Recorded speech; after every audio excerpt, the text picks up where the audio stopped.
नमस्कार, साफ संदेश से मैं नील कौशिक। न्यूज अपडेट 7 बजे कार्यक्रम भादरा आसपास में आप सभी दोस्तों का स्वागत है। दोस्तों, कार्यक्रम की शुरुआत हमेशा की तरह मुख्य खबर से करते हैं और आज भी हम बात करने वाले हैं भादरा आसपास खबरों सहित देश प्रदेश की भी प्रमुख खबरों की अपडेट, मंडियों के भाव, मौसम के मिजाज की जानकारी देंगे। दोस्तों, शुरुआत करते हैं भादरा की प्रमुख खबर से। तो प्रमुख खबर आज दोस्तों अंडर ब्रिज की खबर को हम प्रमुख खबर में लेते हैं और शुरुआत करते हैं उसी से जो भादरा में 2021 को प्रारंभ हुआ था। C64 अंडर ब्रिज का कार्य वो एकाएक कुछ समय चलने के बाद में ही रुक गया था। ब्लॉक्स तैयार कर लिए गए थे जो रेलवे लाइन के पटरियों के नीचे लगाकर जो अंडर ब्रिज बनाते हैं उसके लिए जो सीमेंटेड बॉक्स होते हैं उसका उनका कार्य पूरा था। उसके बाद में वो कार्य अचानक रुक गया था और लोगों में भी संशय था कि ये कार्य अब कितना समय रुका रहेगा, कितने समय बाद प्रारंभ होगा। और वो कार्य आज लोगों की जो इंतज़ार था, इंतज़ार की घड़ियां थी, वो समाप्त हुई और आज वो कार्य प्रारंभ हो गया है। और दोस्तों, तेजी के साथ ठेकेदारों द्वारा कहा जा रहा है कि कुछ ही 2 या 3 माह में ही ये अंडर ब्रिज जो है अब बनकर तैयार हो जाएगा। तो देखते हैं दोस्तों, हमारी भी नज़रें बनी रहेगी कितनी जल्दी ये C64 अंडर ब्रिज का काम जो है वो पूर्ण होता है। C64 अंडर ब्रिज से दोस्तों मैं आपको समझाऊं विस्तार से। जो रेलवे फाटक है जिसको आप देखते हैं सावा तारानगर मार्ग की तरफ जाने वाला जो फाटक है जो बंद रहता है प्राय, क्योंकि आजकल रेलगाड़ियों का आवागमन फेर जो है वो धीरे धीरे बढ़ चुका है। और आज 23 तारीख है दोस्तों, जो जोधपुर और सरायरोला से जोधपुर आदि जाने वाली रेल थी वो भी आज प्रारंभ हुई है। तो कुल मिला के रेल जो है वो अब चाहे हनुमानगढ़ से श्री गंगानगर के लिए, हनुमानगढ़ के लिए भी जो रेल रुक गई थी कोरोना काल में, उसको लेकर भी सांसद राहुल कसवा और उधर सांसद निहाल चंद दोस्तों दोनों ही प्रयासरत है कि रुकी हुई तमाम रेल अब जल्द से जल्द प्रारंभ हो। तो ये जो फाटक आप देख रहे हैं जो प्राय बंद रहता है, क्योंकि इसमें फिजिबली ये इसको फिट नहीं बताया गया था ओवरब्रिज या अंडर ब्रिज के लिए, लिहाजा इसको फाटक ही रख दिया गया। तो ये रेलवे फाटक है। इससे पहले रेलवे स्टेशन की तरफ अगर हम चलते हैं तो C64 आता है, क्योंकि ये C65 है तो C64 आता है। वहाँ प्रस्तावित है एक अंडर ब्रिज जो कि वार्ड नंबर 8 और 9 के भीतर प्रवेश करेगा और वहाँ से जो रेलवे लाइन के पैरेलल सड़क है वहाँ उसकी पासिंग खुलेगी।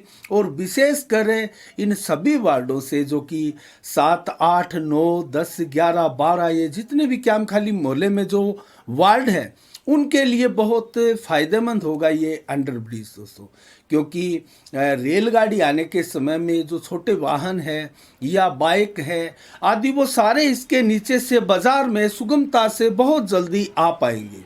वरना रेलवे फाटक पर जो सावा रेलवे फाटक है उसके ऊपर करीब आधा आधा घंटा, 20-20 मिनट, 15-15 मिनट लोगों को इंतज़ार करना पड़ता है, चाहे वो बीमार को लेकर जाने वाली कोई गाड़ी, वैन या इस प्रकार का निजी वाहन हो या फिर दोस्तों अर्थी हो या फिर जनाजा हो। दोस्तों, इसको लेकर कस्बे में व्यापक चर्चाएं हुई है, नेताओं ने अपनी आवाज़ें भी बुलंद की थी, बहुत धरना प्रदर्शन हुआ दोस्तों इसको लेकर। कस्बे में पूर्व में लंबा धरना भी लगा था जो कि 3-3, 4-4 महीने तक चला था और सभी नेताओं ने उस धरने को समर्थन भी किया था।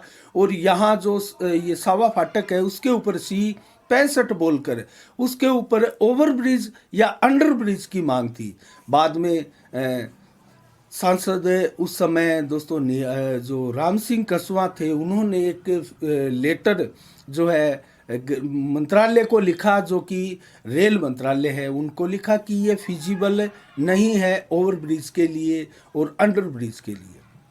उसके बाद में इसको कैंसिल कर दिया गया और इसी स्थान पर ये फाटक ही रह गया, जो कि लोगों को काफ़ी अखरता भी है। दोस्तों, यहाँ चाहे अंडर ब्रिज होता है या फिर रेलवे ब्रिज या फिर ओवर ब्रिज, दोनों ही फायदेमंद थे। लेकिन ये टेक्निकल पॉइंट बनकर रह गया दोस्तों लोगों के लिए, लोग हाथ मलते रह गए। अब स्थितियां ये हैं कि चाहे मुस्लिम आबादी में किसी व्यक्ति का निधन होता है तो उसके जनाजे को भी यहाँ अगर गाड़ी आ रही है, रेलवे फाटक बंद है, तो इंतज़ार करना पड़ता है। चाहे वो हिंदू धर्म की बात करें, किसी व्यक्ति का निधन होता है तो उसकी जो अर्थी जाती है दोस्तों शमशान भूमि, क्योंकि कब्रिस्तान जो है वो शेष बादरा बाज़ार में है, बस स्टैंड के पास में। और जो मुस्लिम मोहल्ला है वो आप देख ही सकते हैं, ये जो वार्ड है लाइन के इस पार सारा का सारा। तो विपरीत दिशा में दोनों ही धर्मों के लिए जो कल्याण भूमि, मोक्ष भूमि है वो बनी हुई है। मुस्लिम मोहल्ले की रेलवे ट्रैक के इस साइड में, हिंदू समाज के लिए रेलवे ट्रैक के इस साइड में कल्याण भूमि है। तो काफ़ी परेशानियों का सामना इससे करना पड़ता है और ये भादरा के लिए सबसे बड़ी समस्या है जो ज्यों की त्यों बनी हुई है।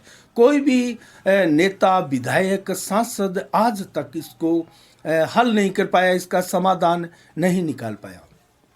अब आज जो अंडरपास का कार्य शुरू हुआ है C64 का, देखते हैं वो कार्य कितने जल्दी पूर्ण होता है। और दोस्तों इस प्रकार की गतिविधियों में जो सामाजिक धार्मिकता के ये कार्यक्रम होते हैं और उसमें इसका भी काफ़ी योगदान होगा दोस्तों। जब ये अंडरपास बनकर तैयार होगा तो इस प्रकार की गतिविधियां इस अंडरपास से भी होकर की जा सकती है, तो ये काफ़ी फायदेमंद है लोगों के लिए। और इसके अलावा दोस्तों अन्य खबरों की ओर रुख करें भादरा आसपास की, तो आज दोस्तों भारत जोड़ो यात्रा जो कि 2 दिन हो गए राजस्थान से हरियाणा की सीमा में प्रवेश कर चुकी है। राहुल गांधी के नेतृत्व में जो यात्रा चल रही है, भादरा से भी कुछ कांग्रेसी नेता लगातार इस यात्रा में शरीक होते रहे हैं। और दोस्तों जो दयानंद बेरवाल है, कांग्रेस के सबसे बड़े नेता वर्तमान में भादरा क्षेत्र के माने जाते हैं और किसान कांग्रेस कमेटी के प्रदेश महासचिव भी वो है। हरियाणा में वो राहुल गांधी से उन्होंने मुलाकात भी की और यात्रा में उनके साथ भी चले हैं। इससे पहले राजस्थान में भी वो यात्रा में 1-2 दिन राहुल गांधी के साथ चले थे। इसके अलावा दोस्तों बात करें अन्य खबरों की, तो 54वां दिन है आज फसल बीमा क्लेम को लेकर धरना किसान मोर्चा भारतीय जनता पार्टी के बैनर तले जारी है। और ये धरना प्रदर्शन जो है वो डुंगराना मंडल के अध्यक्ष शंकर बाकर के नेतृत्व में लगातार चल रहा है दोस्तों। अनवर तभी भी जारी है। 20 तारीख को काफ़ी धरना प्रदर्शन, घेराव किया गया था, ज्ञापन भी दिया गया था, अभी तक फसल बीमा क्लेम नहीं मिला है। और एक आज नई खबर दोस्तों ये देखी जा रही है कि सांसद निहाल चंद हो, श्रीगंगानगर के सांसद हैं, और राहुल कसवा हो, तो वो नरेंद्र तोमर से, मंत्री से आज मिले थे और उनसे मिलकर वार्ता की थी फसल बीमा क्लेम को लेकर ही। चाहे वो नया फसल बीमा क्लेम हो या रुका हुआ फसल बीमा क्लेम हो, उसको लेकर तमाम बिंदुओं पर आज विस्तार से उन्होंने बात की और जल्द से जल्द किसानों के लिए बीमा जारी करने की बात की और पोर्टल पर भी व्यवस्थाएं जल्द से सुचारू करने की मांग की गई। तो ये एक अच्छी खबर है आज के लिए किसानों की। तो इसके अलावा दोस्तों बात करें अन्य खबरों की ओर, तो 25 दिसंबर को स्थानीय जाट समाज संस्थान की कार्यकारिणी का गठन होना है, जो कि पिछले 3-4 दिनों से चर्चा का विषय है। और इसको लेकर गुरुवार को भी एक बैठक हुई थी। 25 दिसंबर को जो कार्यकारिणी की बैठक होने जा रही है, उसको लेकर तैयारियां की जा रही है जाट समाज संस्थान की तरफ से। और इसके अलावा कल 24 दिसंबर को महाराजा अग्रसेन शिक्षण संस्थान में छात्र संघ कार्यालय का उद्घाटन स्थानीय विधायक बलवान पूनिया करेंगे और इस कार्यक्रम की अध्यक्षता करेंगे महाराजा अग्रसेन शिक्षण संस्थान के चेयरमैन सुशील जी गुप्ता। तो दोस्तों इस का कार्यक्रम भी होना है। और इसके अलावा भारतीय किसान यूनियन द्वारा आज उपखंड अधिकारी को ज्ञापन सौंपा गया दोस्तों, और आज एक बैठक की गई, श्रद्धांजलि एक प्रकार से दी गई अपने नेता जो कि चौधरी चरण सिंह का आज जन्म दिवस है और किसान दिवस के रूप में भी आज का दिन मनाया जाता है। इसको लेकर तो चौधरी चरण सिंह की जयंती के कार्यक्रम पर उनको श्रद्धांजलि भी दी गई, उनको पुष्पांजलि भेंट की गई और किसानों की एक सभा हुई। उसके बाद में उस सभा में प्रताप बेनीवाल, जगदीश पुनिया, रणजीत दुहारिया, अजीत कुलेरी, सुरजीत बिजारनिया और सूबेदार बंता सिंह के अलावा मदन मेघवाल, दर्शन सिंह आदि अनेकों किसान इकट्ठे हुए और उपखंड अधिकारी को ज्ञापन भी दिया, जिसमें क्रॉप कटिंग आधारित जो बीमा का भुगतान है वो करने की मांग की गई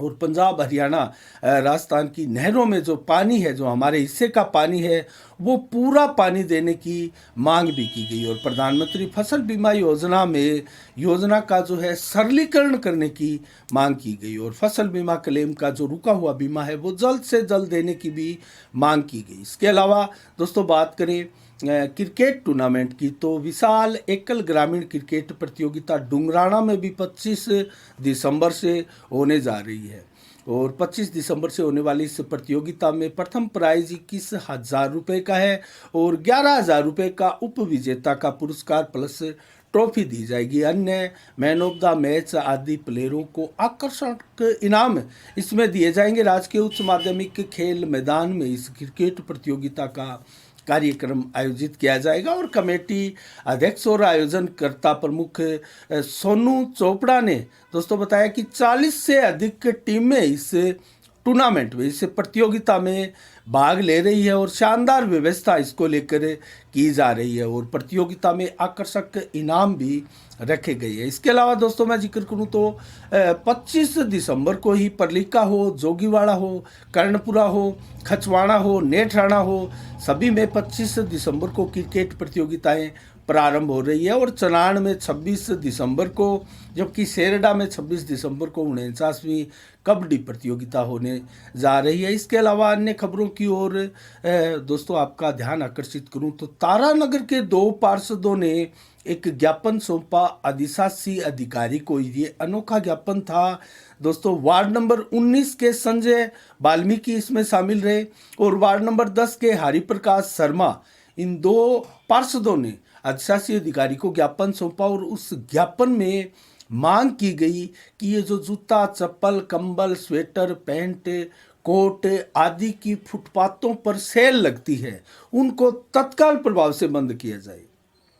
दोस्तों इस प्रकार का ज्ञापन नहीं देखा जाता है, लेकिन व्यापारियों के पक्ष में ये ज्ञापन इन पार्षदों ने दिया और मांग की गई कि अगर इस प्रकार से इनकी जो क्वालिटी है और इनके ना ही कोई जीएसटी नंबर है, कोई क्वालिटी इस सामान की नहीं होती है और ये सेकंड या थर्ड का किस चीज़ का माल होता है, इसकी विश्वसनीयता भी नहीं होती है और इस प्रकार से अगर इनको फुटपाथों पे या अन्य जगहों पर इस प्रकार सेल लगाकर माल बेचने की इजाज़त दी जाती है तो उन व्यापारियों का जो जीएसटी नंबर लेकर बैठे हैं और कंपनियों का माल बेचते हैं, उनका क्या औचित्य रह जाएगा। तो दोस्तों व्यापारियों के हित में ये ज्ञापन दिया गया और ये भी चेताया गया कि आगामी 10 दिनों में अगर इनके ऊपर कार्रवाई नहीं की गई तो वो धरना, प्रदर्शन और आंदोलन करने के लिए मजबूर होंगे। तो इसके अलावा दोस्तों पंचायत समिति सभागार बादरा में एक बैठक हुई चिकित्सा और स्वास्थ्य विभाग की। आज एक इमरजेंसी बैठक हुई और ये बैठक इमरजेंसी बैठक भी नहीं कह सकते क्योंकि ये मासिक बैठक थी और इसमें सभी विषयों पर जो योजनाएं चल रही है सरकार की स्वास्थ्य को लेकर, उन सभी स्कीमों की, योजनाओं की मॉनिटरिंग की गई, समीक्षा की गई। खंड मुख्य चिकित्सक अधिकारी मंजीत ढाका के नेतृत्व में ये बैठक आयोजित की गई और विशेषकर मलेरिया आदि मौसमी बीमारियों को लेकर भी ये समीक्षा थी। दोस्तों अचानक सर्दी बहुत तेज बढ़ने लगी है और जिस प्रकार से जम्मू कश्मीर आदि क्षेत्रों में बर्फबारी हो रही है और पहाड़ों से खिसक कर ठंड जो है वो मैदानी इलाकों में आ रही है। विशेषकर उत्तर भारत में कड़ाके की ठंड अब बढ़ने लगी है। तो उसको लेकर जो बीमारियां हैं, स्वास्थ्य को लेकर है, वर्तमान में कोविड की आशंकाएं भी है, उन सारी विषयों को लेकर व्यवस्थाओं को चाक चौबंद किया गया, अधिकारियों को सतर्क किया गया और सारी समीक्षाओं की मॉनिटरिंग की गई। और इसके अलावा दोस्तों अन्य खबरों की ओर रुख करें तो जैसा कि मैंने आपको बताया कोविड के बारे में, क्योंकि कोरोना का जो पड़ोसी देश कंट्री है चाइना दोस्तों, वहाँ से अच्छी खबर नहीं आ रही है कोरोना को लेकर। और वहाँ से जो खबरें आ रही है तो वहाँ बहुत मुश्किल हालात बने हुए हैं। और जिस प्रकार से कोविड जीरो की जो नीति दोस्तों चाइना ने कहीं ना कहीं अपनाई थी, पूरी जो लहर है वो खुलकर जो चाइना में है वो नहीं आ पाई थी, लोगों तक कोरोना की मार नहीं पहुंच पाई थी, वो कहीं ना कहीं चाइना के लिए अब जाकर मुश्किल पैदा कर रही है। और मात्र 15% उनकी आबादी जो है वो एंटीबॉडी और वैक्सीन से सुरक्षित महसूस कर रही है, बताया जा रहा है। उसके अलावा जो 85% आबादी है उसके ऊपर पूरा खतरा बना हुआ है। और 3-3, 4-4 दिनों के लिए दोस्तों शमशान घाट में मुर्दों को जलाने के लिए भी जो है वो वेटिंग की जा रही है। तो इस प्रकार की व्यवस्थाएं हैं, बड़ी संख्या में मौतें हो रही है कोरोना से चाइना में। तो इसका असर भारत में व्यापक न हो, बेशक यहाँ विशेषज्ञों ने, चिकित्सकों ने, सरकार ने कहा है, अपने बयान भी दिए हैं कि भारत में इस प्रकार का खतरा नहीं है। भारत के लोगों की इम्यूनिटी पावर जो है बहुत स्ट्रॉन्ग है, काफ़ी मजबूत है और इसको लेकर भी अच्छी बात है। और हमारी जो वैक्सीन थी दोस्तों, कोविशील्ड हो, कोवैक्सीन हो, उन्होंने बहुत शानदार काम किया है। और जो वैक्सीनेट किए गए हैं अब तक जिन लोगों को, उनमें एंटीबॉडी और शानदार उनकी जो इम्यूनिटी पावर है वो बन चुकी है। वो कहीं ना कहीं हमें इस बीमारी से निजात दिलाने में और लड़ने में सहायक सिद्ध भी हो रही है। और बूस्टर डोज के रूप में जो नेजल वैक्सीन है उसको भी आज हरी झंडी देकर जो है वर्तमान में भारत में वैक्सीनेशन को बढ़ावा देने की योजनाएं की जा रही है। कल पीएम मोदी की भी एक उच्च स्तरीय बैठक हुई, उसमें भी इसी विषय को लेकर दोस्तों चर्चाएं की गई और जल्दी इसको लेकर राज्यों को भी गाइडलाइन जारी की जा सकती है। अभी पूरे देश में मास्क अनिवार्य तो नहीं किया गया है, लेकिन कर्नाटक जैसे राज्यों में मास्क लगाना अनिवार्य कर दिया गया है। तो अन्य राज्य भी इस प्रकार की व्यवस्थाएं कर सकते हैं, आदेश जारी कर सकते हैं। तो इससे अच्छा है कि जो पहले वाला फार्मूला था कोरोना से लड़ने का, दूरी, सोशल डिस्टेंस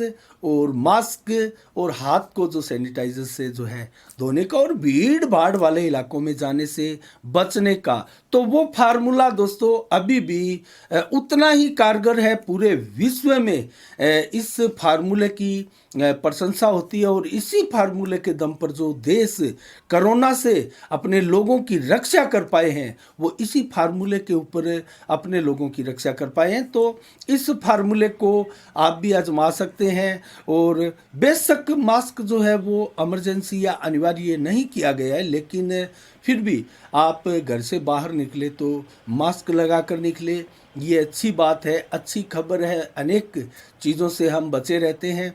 तो इसके अलावा दोस्तों आज हम बात करें क्या विशेष दिवस है। 23 दिसंबर को मंडियों के भाव, मौसम के मिजाज की भी जानकारी देंगे।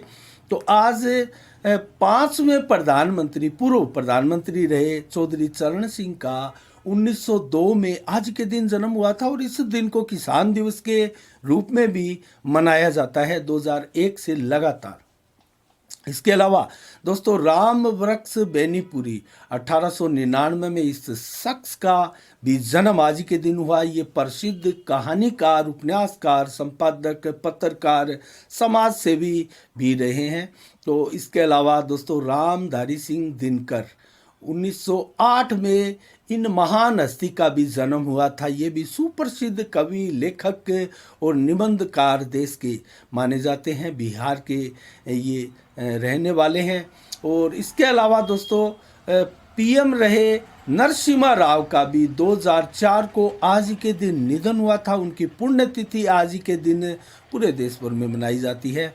और आज मंडियों के भाव की शुरुआत करें नोर से, तो चना 4750 रुपये प्रति कुंटल, मोट के भाव 6150, गुआर के भाव 5735, मेथी 5230, मूंग के भाव 7100 रुपये प्रति कुंटल, जबकि जौ 3340, अरंडी के भाव 7265 रुपये प्रति कुंटल, और गेहूं के भाव 2580, नरमा 8530, कपास के भाव 9451 रुपये प्रति कुंटल, जबकि तिल के भाव 13,000, तारामीरा के भाव 5,000, मूंगफली के भाव 6400 रुपये प्रति कुंटल रहे। ये सारे भाव नौहर मंडी के हैं।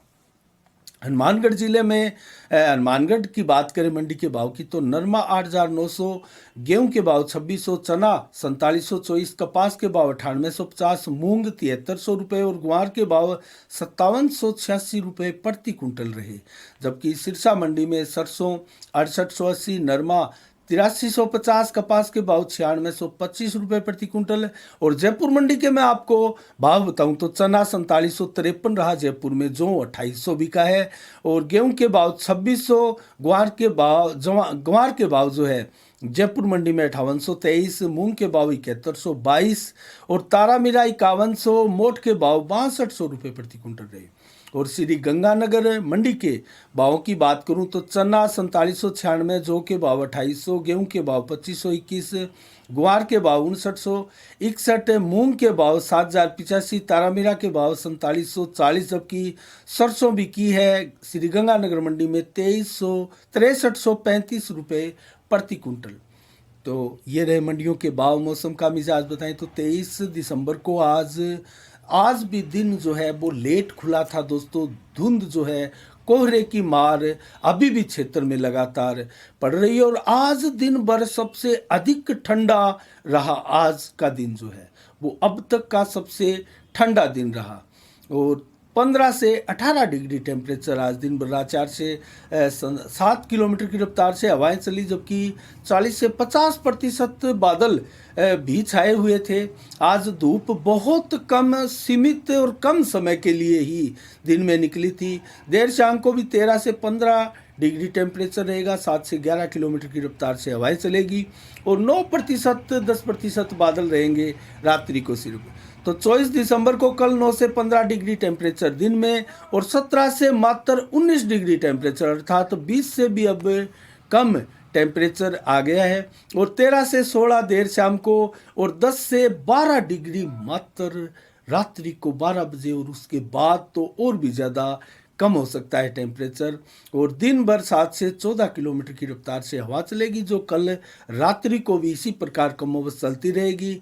और सुबह 30-40 से लेकर 50 डिग्री टेम्परेचर, आसमान में बादल जो है वो छाए रहेंगे, लेकिन रात्रि को मात्र 15 से 20% ही बादल आसमान में दिखाई देंगे। तो ये रहे दोस्तों आज के शाम के 7 बजे के बुलेटिन के समाचार। कल ठीक शाम 7 बजे फिर आपसे रूबरू होंगे नई खबरों के साथ, नई समीक्षा के साथ। तब तक के लिए आप अपना बहुत बहुत ख्याल रखिएगा। मुझे दीजिएगा इजाज़त। साफ संदेश से मैं अनिल कौशिक। नमस्कार। जय भारत, जय जय राजस्थान।